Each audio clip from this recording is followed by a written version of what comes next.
हाम्रो मम्मीले यहाँ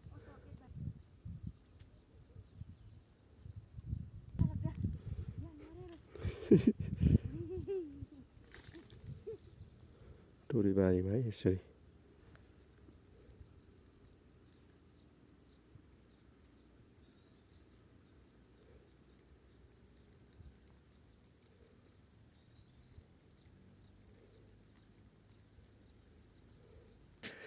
ल यहाँ चाहिँ मम्मीले लसुन प्याज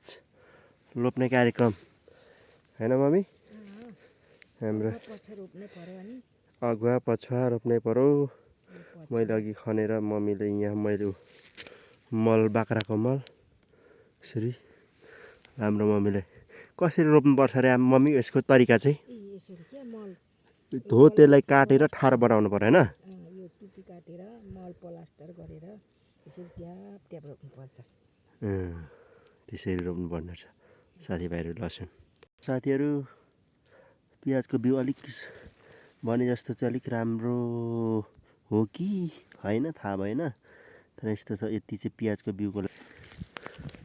मैले यहाँ आमा छोरा भएर यसलाई प्याज लसुन यहाँ रोप्ने कार्यक्रम तयारीमा छौँ है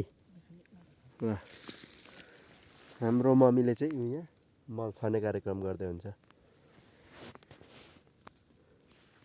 मम्मी त्यसरी मल छरेर चाहिँ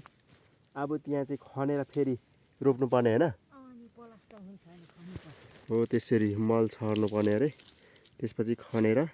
फेरि हाम्रो मम्मीले यहाँ प्याज रोप्नुको लागि तयारी म चाहिँ यता छु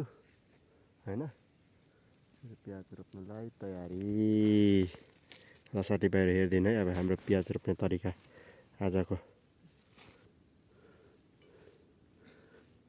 मम्मीले त्यहाँ रोप्दै हुन्छ प्याजको बिउ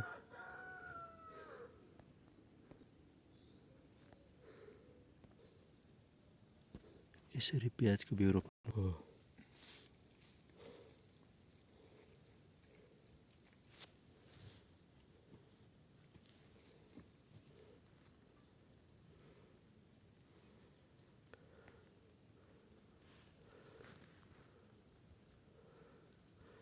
ट्याक्क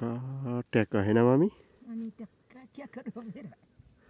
पछि कत्रो कत्रो फल्छ अब यहाँ फल्छ नि यत्रोमा हाम्रो किन पहिला कुही गएर के गर्यो के उम्री गयो त्यो फेरि मधेसतिर त उम्रिँदैन त पोहोरको अचेलसम्म पनि उता भनेको बिसादी यता भनेको अर्ग्यानिक फेरि म चाहिँ यता छु है फेरि म चाहिँ यता छु होइन फेरि नदेखिने कता हो भनेर होइन यता मम्मीले रोप्दैछ म चाहिँ यता खनिदिँदैछु मलको थुप्रो यसरी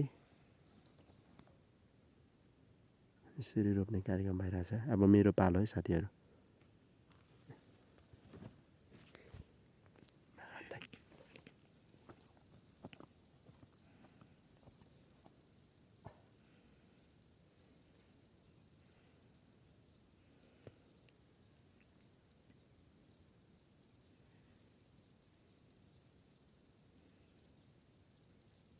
बाना आउनु त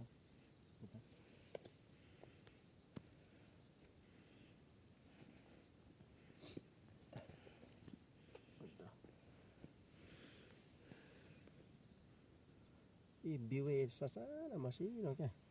यसरी बनाउने यसरी रोप्ने साथीभाइहरू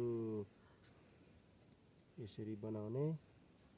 यसरी रोप्नुपर्छ है प्याज चाहिँ प्याज मात्र भनेर कहाँ छ त सजिलो साथीभाइहरू ल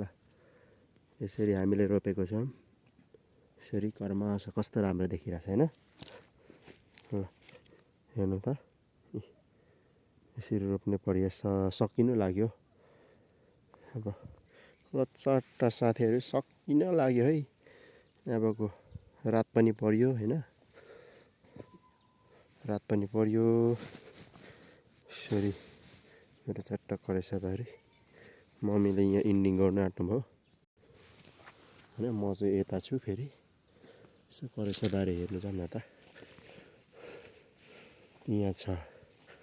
मटर केराउ यो चाहिँ जिम्बु भन्छ, जिम्बु होइन। यहाँ लसुन, सागहरू त के हाल्नु ल हेर्नुहोस्। यो चाहिँ मटर होइन, मटर यस्तो फुलिरहेछ छोटोसँगले, कस्तो मजाले घाम देखेको है। यसरी हाम्रो करेसो बारी।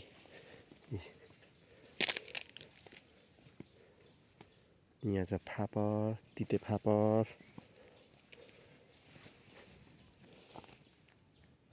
यहाँ चाहिँ पसेको साग टन्नै र मुला। मुला यस्तो फलेको छ है, हेर्नुहोस् मुला, लोकल मुला है, पाहाडको। घाम डुबिसक्नु आँट्यो, रात पर्यो साथीभाइहरू।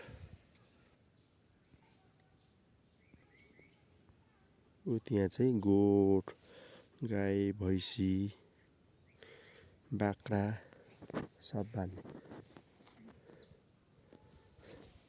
थ्याङ्क यू फर वाचिङ साथीहरू। आजलाई भिडियो अन्तिम गरौँ। थ्याङ्क यू फर वाचिङ साथीभाइहरू। By by.